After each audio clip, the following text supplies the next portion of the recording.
So we're on to the calc-assumed section here. Question 9, the shape of a small wine glass is modelled by revolving this curve about the y-axis.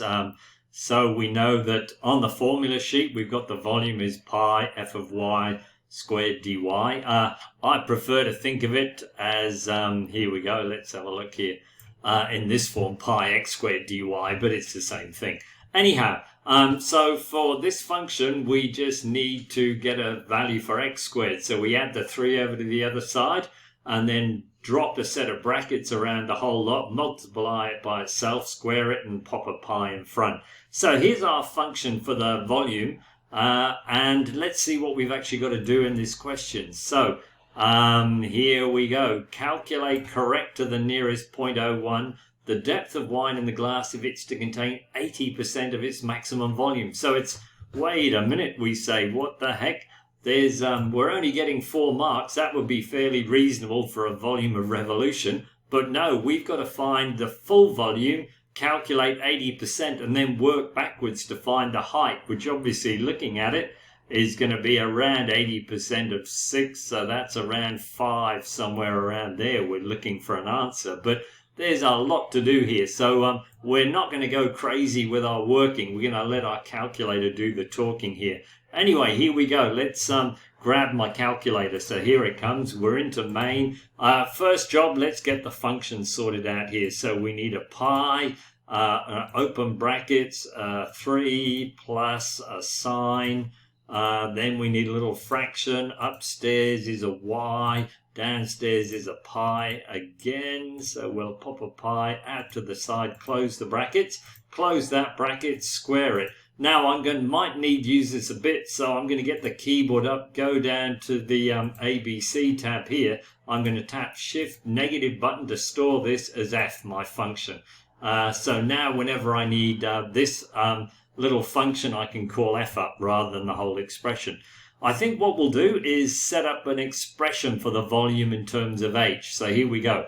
We come back up to Math 2. We're going to integrate f. So I'll just steal a copy from here, pop it into the box. We'll pop a y at the back end because we're integrating with respect to y here, from 0 to h. So if I go down to the variable menu and pop an h in upstairs, then when I press go, then I've got my expression. Now always check downstairs, we're in radians, so things are pretty good there. So now on my emulator, that took no time at all. On the handheld ClassPad, that's likely to take around 12 seconds. Also, it's a good idea, once we've got this, to store this as another variable. So I'm going to store this as v.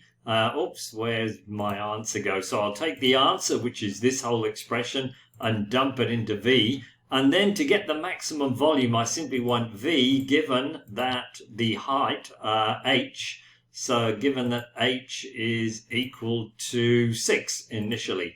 And so there's, okay, now we should switch over into decimal mode. So let's do that. 259.53, so that's v of 6. So basically, I probably have written down my volume expression here. I'm not sure how long it is. It's quite long, but maybe say v of h is this. And then therefore v of 6 is 259.53. So now we need to solve our volume equation equal to 80% of this for h. So on the next line, here we go. I'll get myself a solve. V, here we go. So there's the v equal to, now rather than take this number down, I'm just going to go 0.8 times answer being this expression here. So there's the equation. The variable in the equation is h, so we pop a little comma, and I'll steal an h from here to put at the end, or we could have gone to the variables and chucked it in there. And now it's a trig equation as well, but anyway, let's see what happens here when I tap solve, and we may need to come back. It warns us more solutions may exist, but basically it's saying it's only found one, 4.957. So we'll go with that. If it came up with a whole lot, we could have put a condition on at the end there. So we've been going nearly 5 minutes. We've only got 4 marks. What a shocker of a question. Just open the batting for the old calc-assumed section. Just some notes. I'm talking here about if we actually did a definite integral in decimal mode. So suppose we actually tried to integrate the volume like this. If we'd integrated, no, the original function, wasn't it, was f. So if we integrated f with respect to y from 0 to 6, like this, so if I'd done that to find the initial volume, if we do this one as we are basically in decimal mode here, that one's going to take 27 seconds to come to fruition.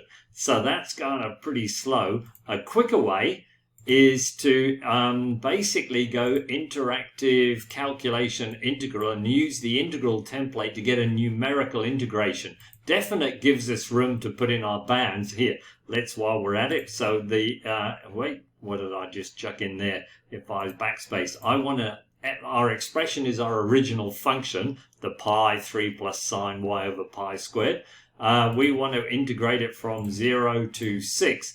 But if we go one more step, this one will take 27 seconds. If we tap numeric and leave the tolerance alone and say OK, then this one is actually... So we've got something very odd going on this one. I'm not sure why.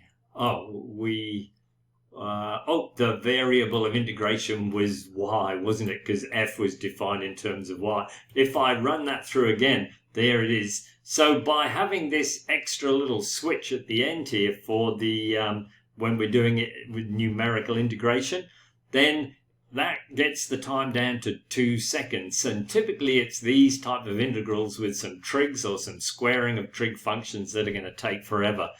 Solving the final equation, again, solving by itself on the handheld takes 25 seconds, but if we use the numerical solver, so that would be doing the same thing. We basically wanted to solve that where v was equal to 80% of 259 for h. That one would have taken 25 seconds on the handheld. But if I'd gone through the advanced solve and gone solve numerically and given it a band, we know the answer's probably, well, it's definitely got to be between 0 and 6 with our function up here. So we've got our volume equation. So we wanted to solve the volume was equal to 80% of 259.53. And the variable we're solving for was h on that one. If we set it up like this, instead of taking 25 seconds, it'll take 2 seconds. So, and again, it warns us there may be more, but there it was, 4.957. So, a couple of ways of doing it, but the numerical techniques, if you go and use them, it's a lot quicker, especially when the examiner said correct to the nearest 0.01.